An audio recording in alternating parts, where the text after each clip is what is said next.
What's up, guys?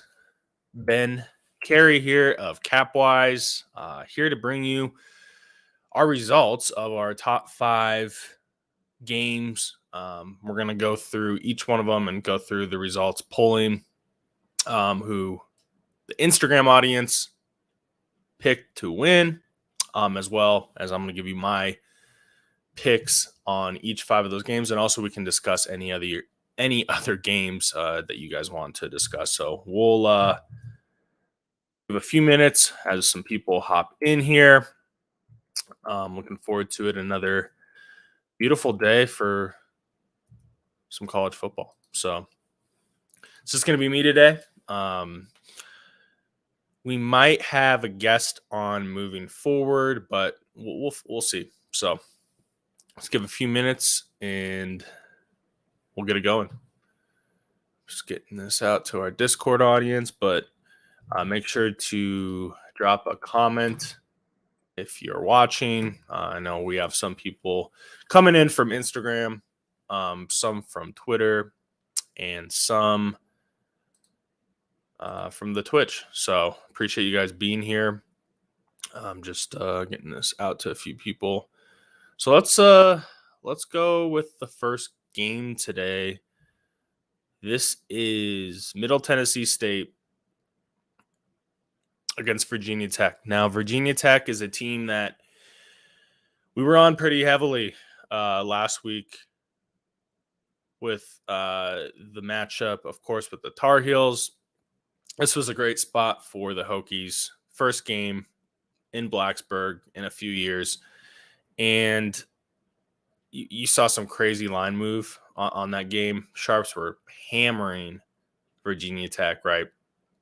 Public all over UNC. So it's funny because a lot of Sharps are on the opposite side for this one. Middle Tennessee State is a team that I think can keep this close throughout, but I think naturally Virginia Tech will prevail at the minus 20, plus 20. It's pretty split. The results on the CapWize Instagram poll about 50-50. So I'm not too surprised with that. 20 points is a bit. I think the easy play, of course, is Virginia Tech at home. But at the same time, Middle Tennessee State has experienced. They're well coached. I think they can keep this close. Again, 20 points is quite a bit, and I like the Blue Raiders to get this one done. So and cover the spread. So as we run through these guys, you can also comment in your predictions for each one of these games. Peen Dog said thoughts on UOFSC. I don't know exactly what that's referring to, or if you had a typo, or what sport that is. Sorry. Sometimes on Saturdays, I'm so laser focused on college football that I forget that there's other sports in the world. Let's see here. Larry said, good, maybe morning, everyone. Pitt, Tennessee. No, we're not going to talk about Pittsburgh. Just kidding. We'll get to that. South Carolina. I gotcha. Okay. We can get to that in a second. Let's hop over to the second game. Oregon on the road against Ohio State. I want to see what the current line is here because it was at minus 14.5, favoring the Buckeyes at home. But I have a feeling that this could be minus 14. I'm going to pull it up right now.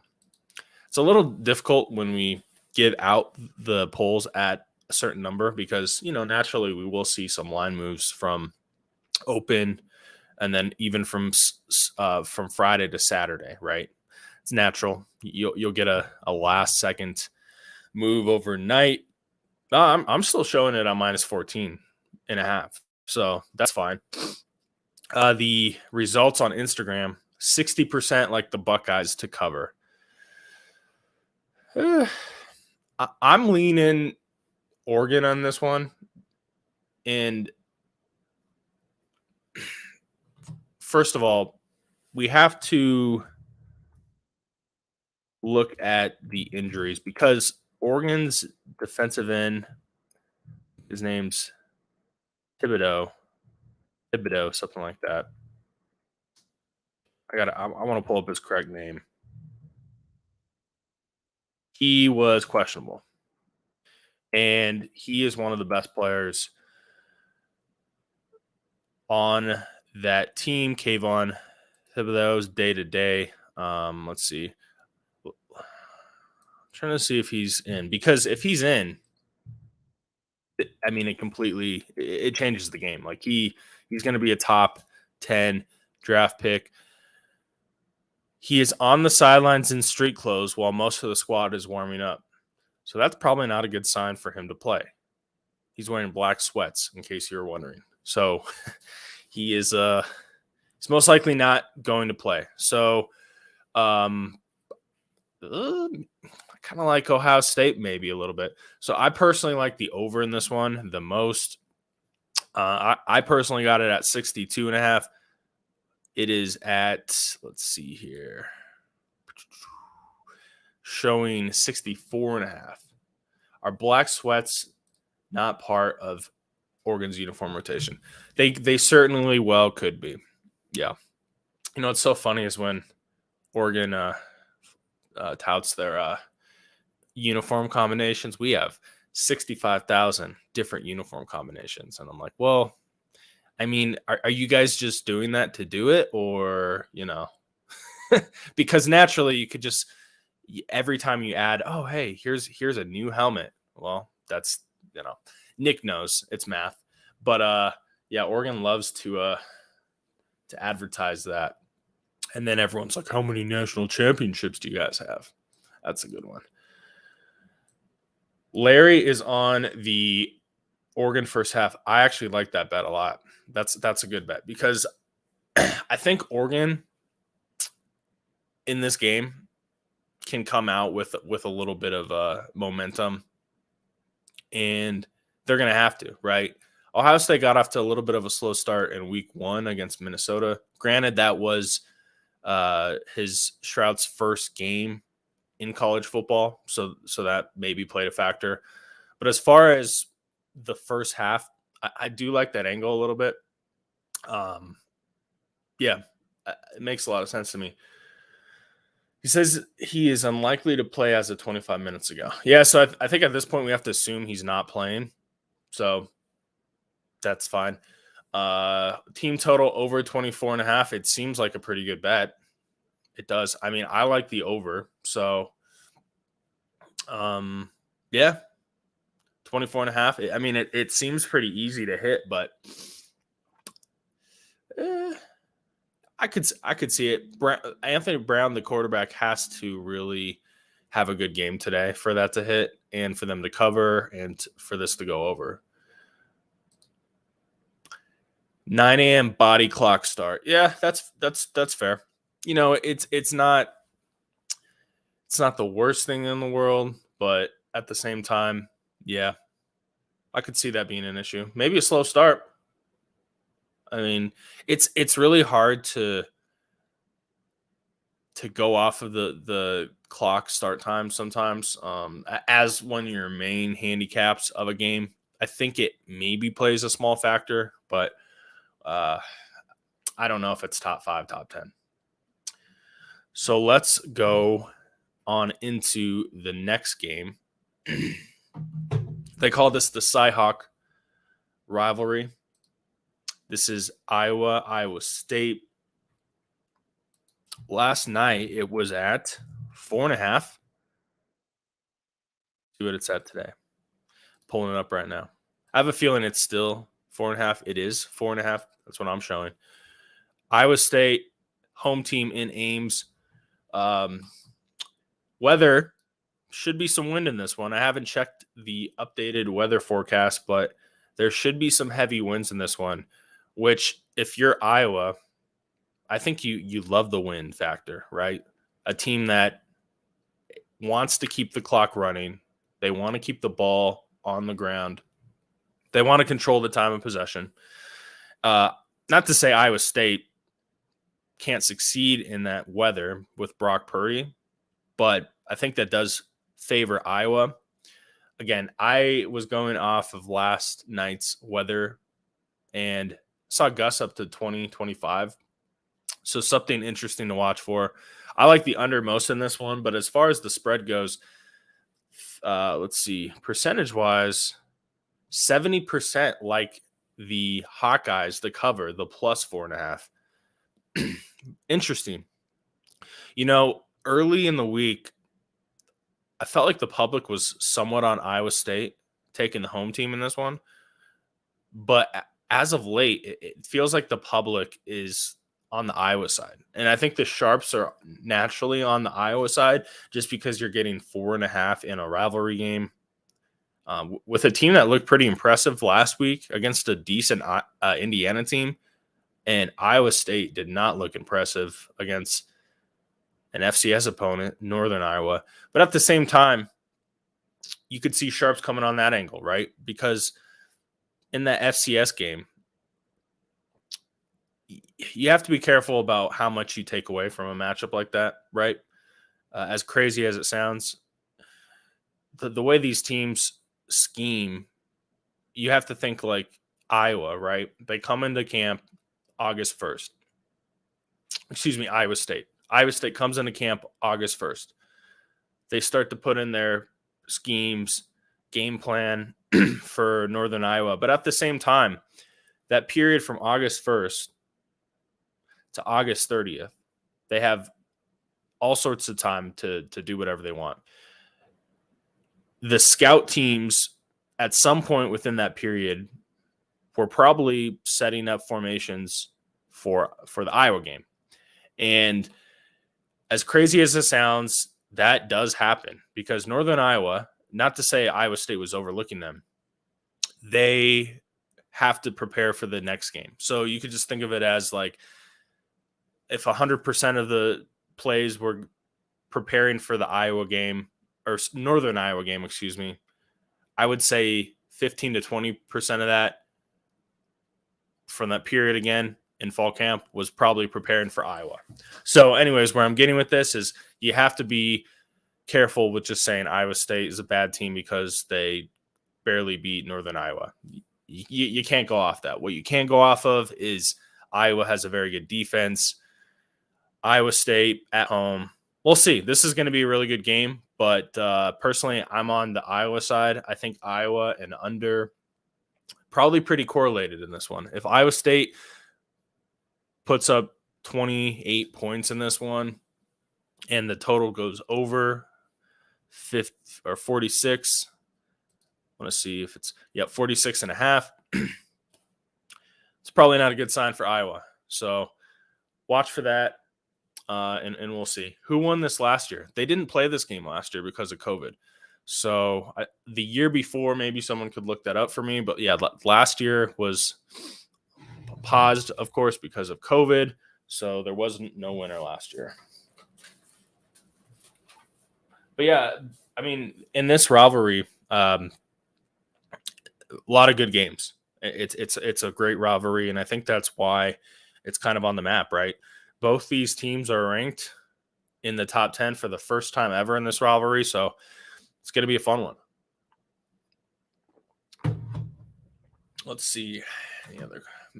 Iowa won 18-17 in 2019. Hey, I would take that score right now for this year.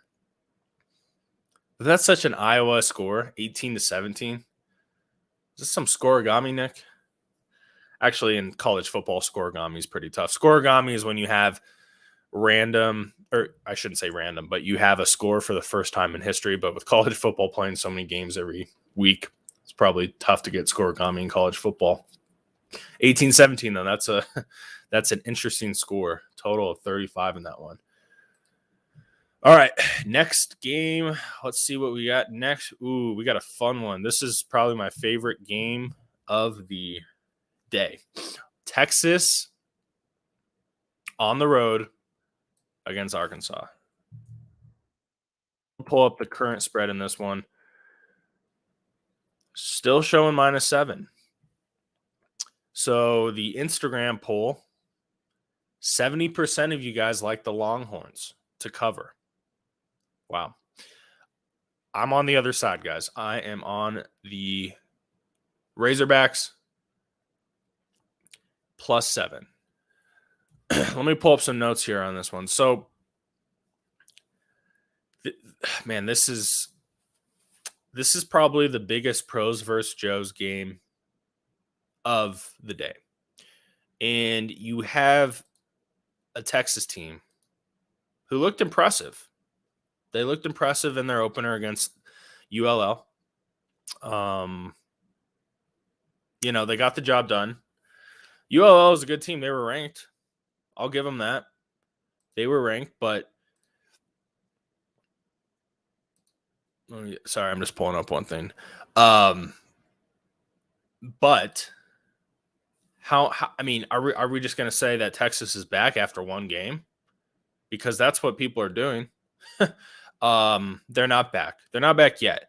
Now, if I look back at this game in 5-10 weeks and Texas is a top 10 team, my apologies, and I'll say I was wrong.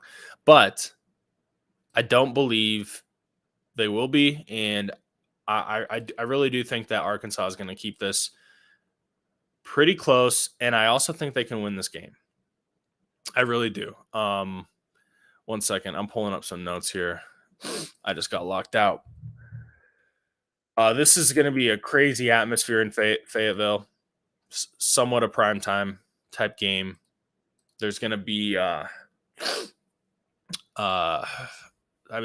Texas has to come ready. If Texas gets off to a slow start, could be an interesting game. I actually like Arkansas to win this, to be completely honest. So 70% again are on the Longhorns. As for Arkansas, I think they really have to limit Bijan Robinson.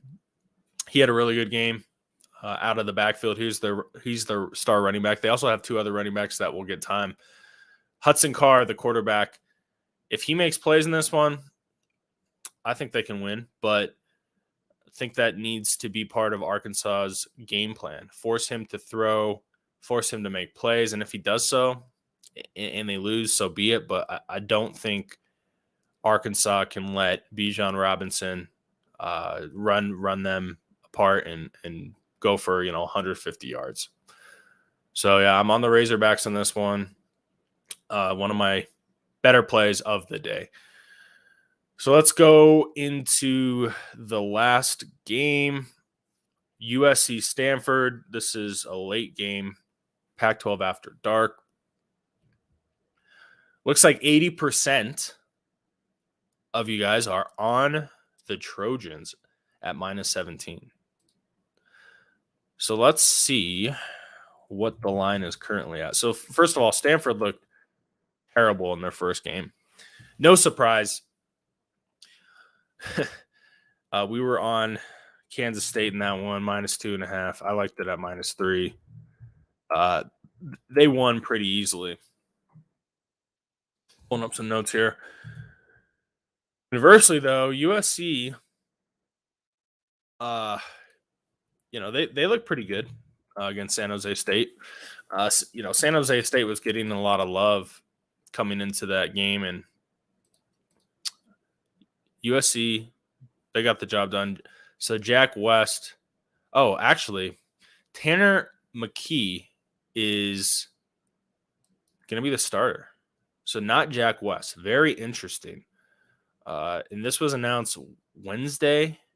Jack West was really bad. He was 8 for 12, 76 yards, no touchdowns, 2 interceptions. So Tanner McKee coming in. Ooh, this is interesting. So an angle that I have taken advantage of many times in the past is betting a dog with a new quarterback. And here's why. So typically you see the market overreact to a starter coming in at quarterback, replacing the starter, so the backup coming in. But it's interesting because this line was always -17, so we didn't really see a huge market overreaction and move from that news. It would be a little different if we had a minus 17 and then the news came out and it jumped to like minus 20 for USC, and then you could grab the plus 20 for Stanford. But it is something to watch for in this one because USC may be scrambling a little bit in the first quarter.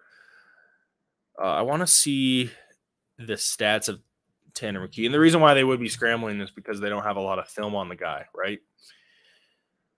But he did play.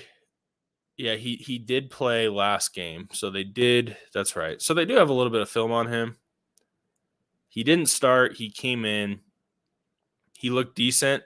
So they do have a little bit of film on him. So I don't know if I would take that angle and just blindly bet plus 17 for Stanford. But it will be interesting to watch. Maybe the first half plus 10. I'm assuming it's around if you can find a plus 10. That may be the move. First half. Interesting. Yeah, for some reason I didn't see that he was starting. So let's see here. But anyways, 80% of you guys are on USC. So I definitely respect that. It makes a lot of sense. A lot of injuries, though, for USC. So I didn't quite look into that. But, I mean, as long as Slovis is playing, that's a good start.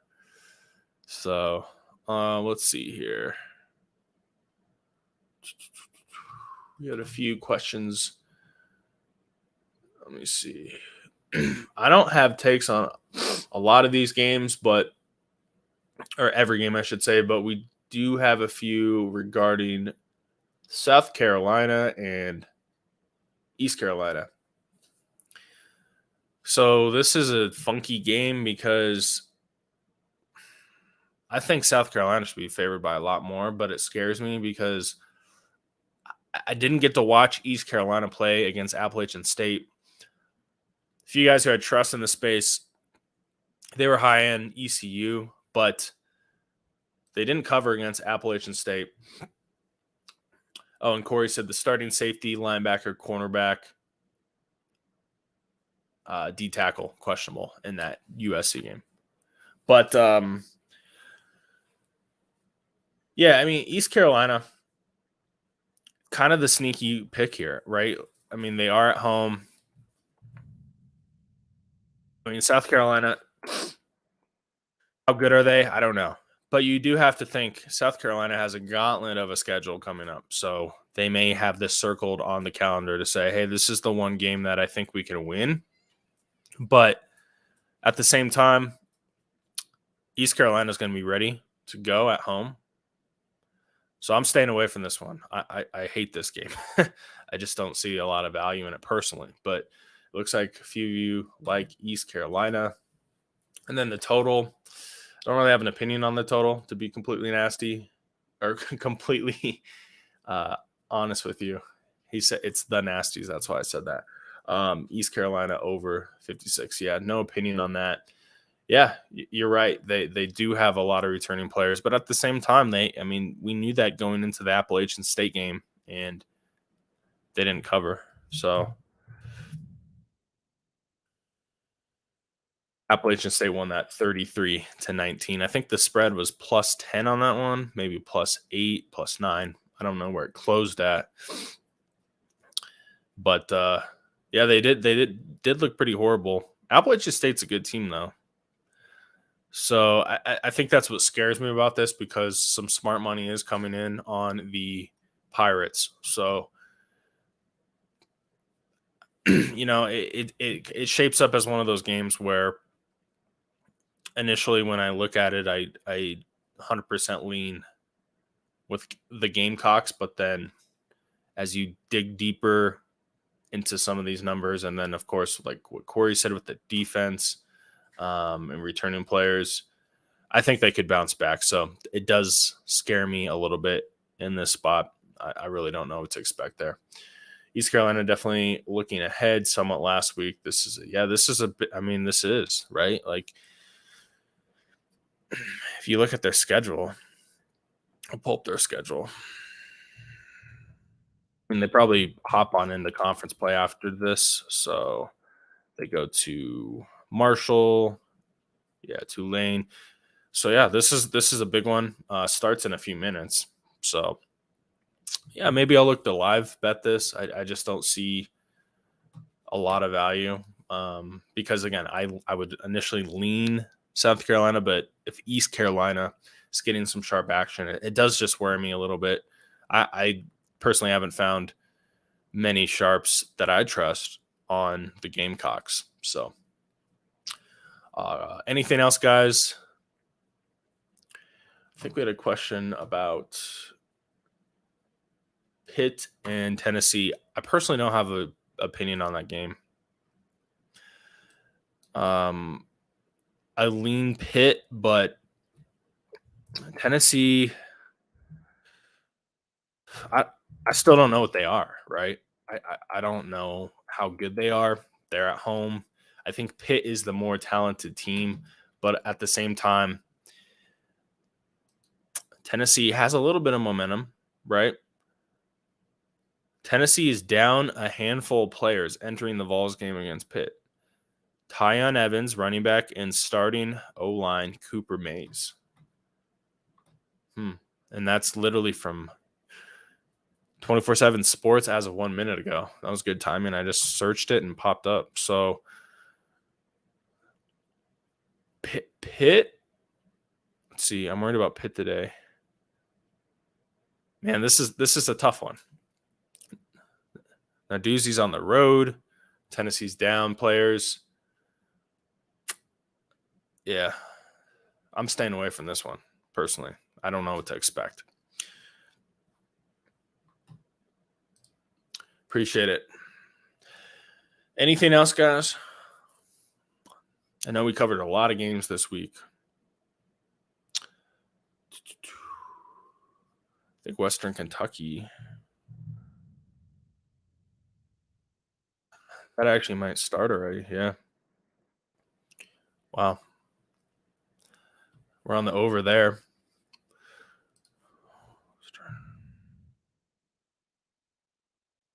Yeah, that was a 9:30 Mountain Time start. Penn State to cover. I'm not too sure. I looked at that one and I don't know. I know James Franklin is a guy who does like the cover spreads, but yeah, it's tough. I guess I lean Penn State. Ball State though, they could keep it close maybe in the first half, but yeah, I don't know about that one. Sometimes those are hard games for me to cap.